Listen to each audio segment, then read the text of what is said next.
Hello everybody. Welcome to Dreamland Fairy Tales, audiobooks. The story we are about to read is about the story of Gaygayoma Who Lives Up Above by Mabel Cook Cole. The tale of Gaygayoma Who Lives Up Above was first published on 1916 in the book Philippine Folk Tales that features 61 folk tales from the Philippines. Gaygayoma is the star goddess who lowered a basket from heaven to fetch the mortal Aponitolau, who she married despite him being already married. Let us begin the story.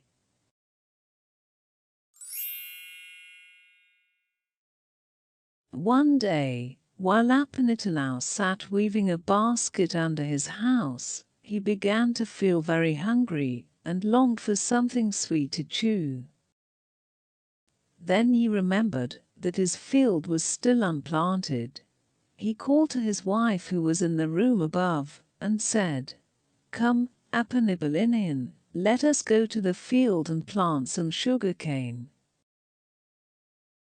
So Aponitolau came down out of the house with a bamboo tube, and while she went to the spring to fill it with water, Aponitolau made some cuttings, and they went together to the field, which was some distance from the house. Aponitolau loosened the earth with his long stick and set out the cuttings he had brought, while his wife sprinkled them with water from the bamboo tube. And when they had filled the field, they returned home, happy to think of the splendid cane they should have. After 7 days, Aponitolau went back to the field to see if the plants had lived, and he found that the leaves were already long and pointed. This delighted him, and while he stood looking at it, he grew impatient and determined to use his magical power so that the cane would grow very fast. In 5 days he again visited the field and found that the stalks were tall and ready to chew. He hurried home to tell Aponitolau how fast their plants had grown, and she was proud of her powerful husband. Now about this time Gaygayoma, who was the daughter of Bagbagak, a big star, and Sinag, the moon, looked down from her home in the sky, and when she saw the tall sugarcane growing below, she was seized with a desire to chew it. She called to her father, Bagbagak, and said, "Oh, father, please send the stars down to the earth to get some of the sugarcane that I see, for I must have it to chew." So Bagbagak sent the stars down, and when they reached the bamboo fence that was around the field, they sprang over it, and each broke a stalk of the cane, and pulled some beans which Aponitolau had planted, and the stems of these beans were of gold. Gaygayoma was delighted with the things that the stars brought her. She cooked the beans with the golden stems, and spent long hours chewing the sweet cane. When all that the stars brought was gone, however, she grew restless, and called to her father, the big star, "Come, father, and go with me to the place where the sugarcane grows, for I want to see it now." Bagbagak called many stars to accompany him, and they all followed Gaygayoma down to the place where the sugarcane grew. Some sat on the bamboo fence, while others went to the middle of the field, and all ate as much as they wished. The day following this, Aponitolau said to his wife, "Aponitolau, I am going to the field to see if the bamboo fence is strong, for the carabao will try to get in to eat her sugarcane." So he set out, and when he reached the field and began looking along the fence to see if it was strong, he kept finding the stalks that the stars had chewed, and he knew that someone had been there. He went into the middle of the field, and there on the ground was a piece of gold, and he said to himself, How strange this is. I believe some beautiful girl must have chewed my cane. I will watch tonight, and maybe she will return for more."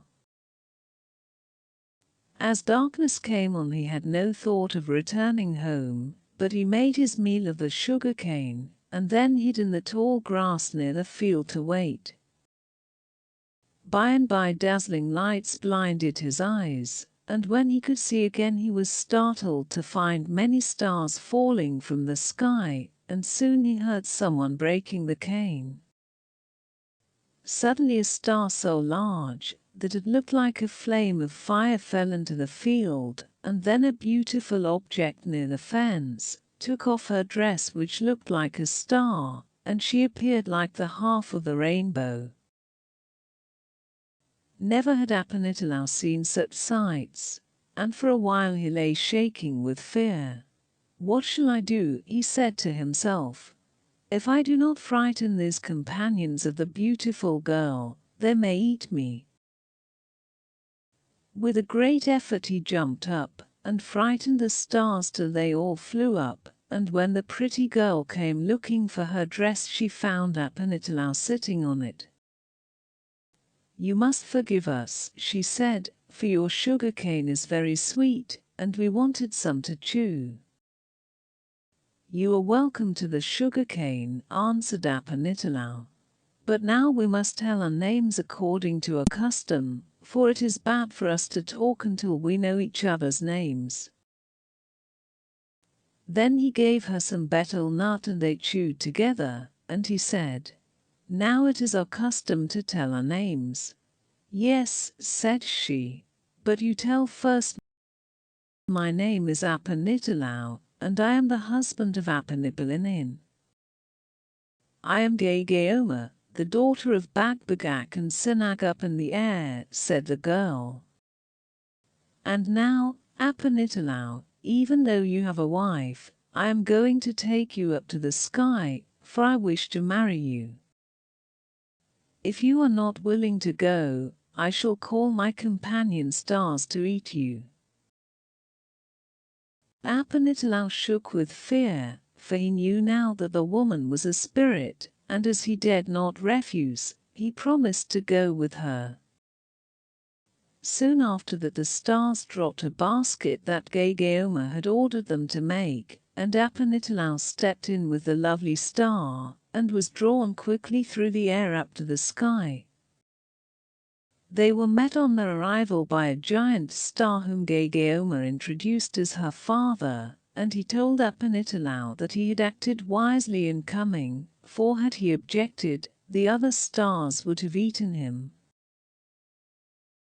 After Aponitolau had lived with the stars for some time, Gaygayoma asked him to prick between her last two fingers, and as he did so a beautiful baby boy popped out. They named him Takian, and he grew very fast and was strong. All this time Aponitolau had never forgotten Aponitolau, who, he knew, was searching for him on the earth, but he had been afraid to mention her to the stars.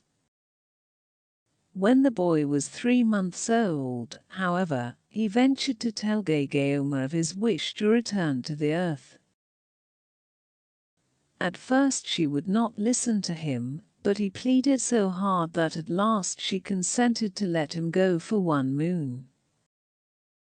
If he did not return at the end of that time, she said, she would send the stars to eat him. Then she called for the basket again, and they were lowered to the earth. There Aponitolau got out, but Gaygayoma and the baby returned to the sky.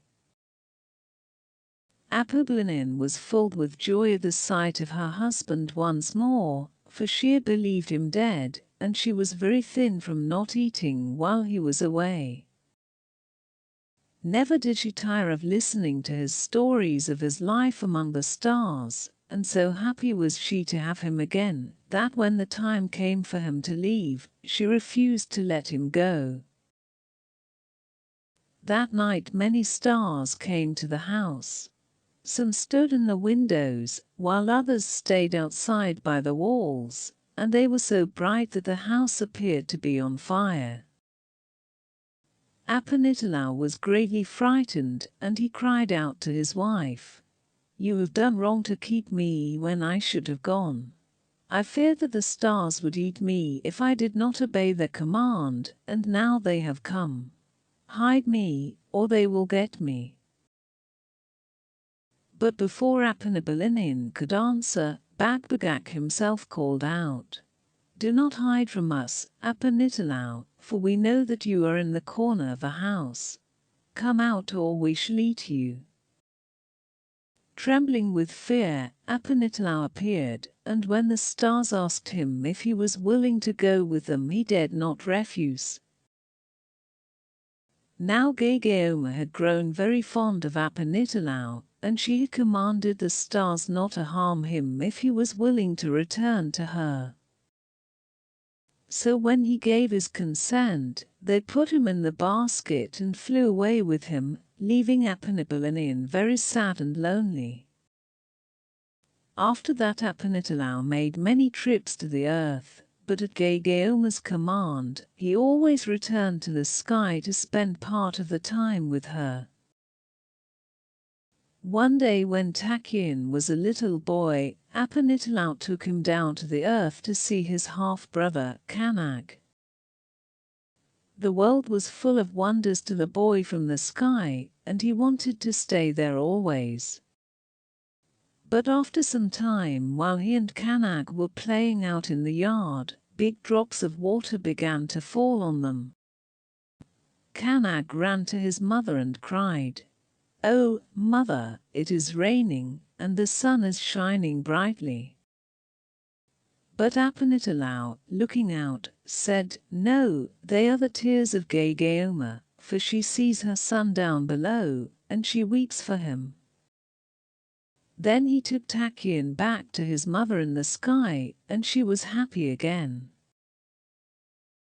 After that, Takyin was always glad when he was allowed to visit the earth, but each time when his mother's tears began to fall, he returned to her. When he was old enough, Aponitolau selected a wife for him, and after that Takyin always lived on the earth, but Gaygayoma stayed in the sky. And that is the tale of Gaygayoma Who Lives up above by Mabel Cook Cole. The end. You might also enjoy this interesting story about the tale of cat and mouse and partnership. The tale is about a cat and a mouse, contrary to the custom of their kinds, become friends, such good friends, that they decide to share a home.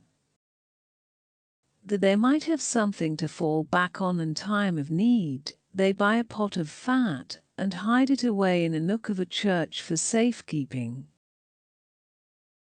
If you enjoyed that story, leave a like, and do not forget to subscribe to Dreamland Fairy Tales audiobooks. Hit notification bell button to be updated to our latest fairy tale stories, and enjoy a complete collection of short stories for children. I hope you enjoyed reading with me. Until next time, goodbye.